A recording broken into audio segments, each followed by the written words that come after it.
Today we wanted to talk about effective strategy to become a successful real estate agent. So it's not just about using buzzwords in order to get clients to listen to us. When it's not just about saying, oh, we can help you buy any home. We don't say things like that. Basically, it's really not just about words that we say. It is about how we build rapport, how we communicate, how we build trust. If we can build trust with people, they want to work with you. So let's talk about how we do all of those things in a much deeper level. Exactly. Therefore, the first thing that we wanted to talk, and I had the issue when I started this business, was active listening.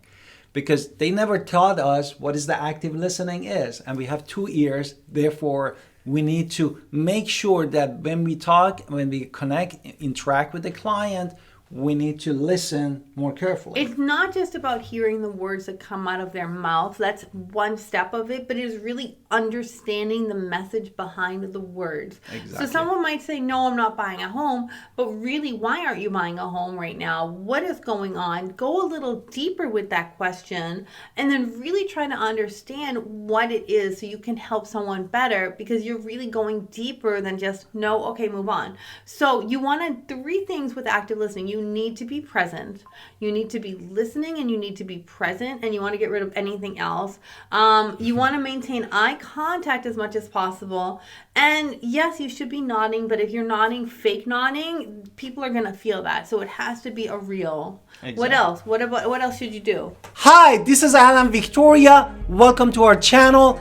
Please go to theagentwolves.com and grab all of our giveaway. Also, we are part of the Wolf Pack, so you would get our entire upline if you choose to join us. And we do hope you want to join us at EXP, so we would love to be your sponsor. And also, please go grab an appointment with us and schedule a phone call. Basically, you said all of the things that we wanted to say. No, I didn't. And basically, beside of the being present, the second thing is paraphrase, which basically you repeat back whatever they told you in your own words and confirm that's what they exactly want. And then the third thing we want to do with this is ask deeper questions. Exactly. You want to follow up to get more insight, in more clarity, and more understanding. So if you could do those 3 things, be present, paraphrase, and ask follow-up questions, you are on your way to building trust with this client. Of course, there are some clients that when you talk to them, when you're prospecting, they just hang up on you. We're talking about somebody that really needs your service at the moment. The second thing we're talking about is communication, being effectively communicating with our verb. First, we're going to talk about words, and then we'll talk about non-words. Non-words. Let's talk about words. Therefore, first, that is super important is the clarity. No, that is the effective communication comes when you are clear and basically avoiding jargon, unless that is possible, like probably if they are not a real estate agent, they don't know the jargon, the professional jargon that you use. Right, so you want to basically hear what they said, paraphrase it back, and then ask follow-up questions so you have that understanding and insight with the clarity. So this is when you're asking questions. No, I want to buy a home. Well, why don't you want to buy a home? Oh, because it's too expensive. Well, how much do you pay in rent right now? Oh, $2,000. Well, do you understand if you buy a brand new home where it can get you something maybe $2,100 a month, and then your rent will never go up ever again? Oh, didn't think about that. What kind of deals are we talking about? You just said new. That's something I didn't think about. So you know how I took their no and I spun it because I was listening and I understood clarity a little bit there. Now, nonverbal, obviously you cannot do on the phone. We can't. But what we can do with nonverbal is when we meet them in person, and we should meet them in person because this is really going to build trust even more. Exactly. So let's talk about body language. Exactly. Therefore, body language is very important, and also the first thing that is really important is maintaining the eye contact. No, therefore we wanted to see, because the eye contact actually shows that you're a genuine person, and also you have the self-confidence to face the client and understand their needs. The second one, I'm going to change the wording a little bit, because this is that you are alert and you are paying attention and you are a professional person. Maybe we're standing, maybe we're sitting, but really we are focused on them, focused on being what is going around us, and we are really kind of on at this moment. So I would say it's not posture. It's about I am on call because I am paying attention to everything, paying attention to them, and being a professional in these matters. And what is the thing? The third one is using the right gesture. No, Not too me. many distract moving or while you're talking to the people or sitting at the table with them is going to basically disengage you, and your interaction is not effective. Right, I was doing it at the beginning because I was being distracting, so you could see how in the video I was being distracting a little on purpose because those type of things are not very professional. It will make it seem disengaged, and that is not something that we want to encourage, especially when we're meeting with clients and we want to be real estate agents. So I was being a little distracting on purpose just to show you why we shouldn't do it. Exactly.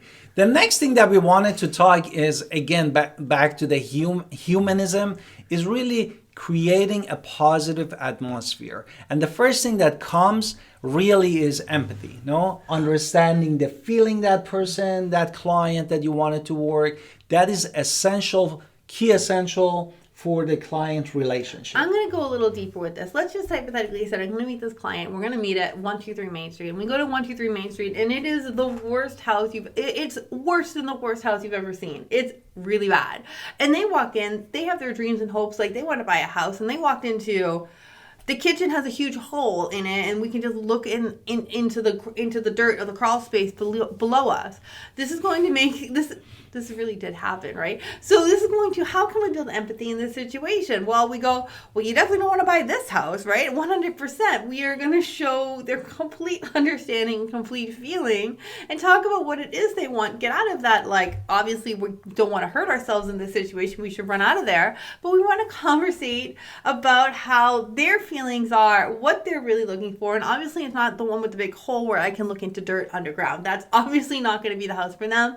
And by not trying to sell them on something I know is bad, I'm actually building empathy.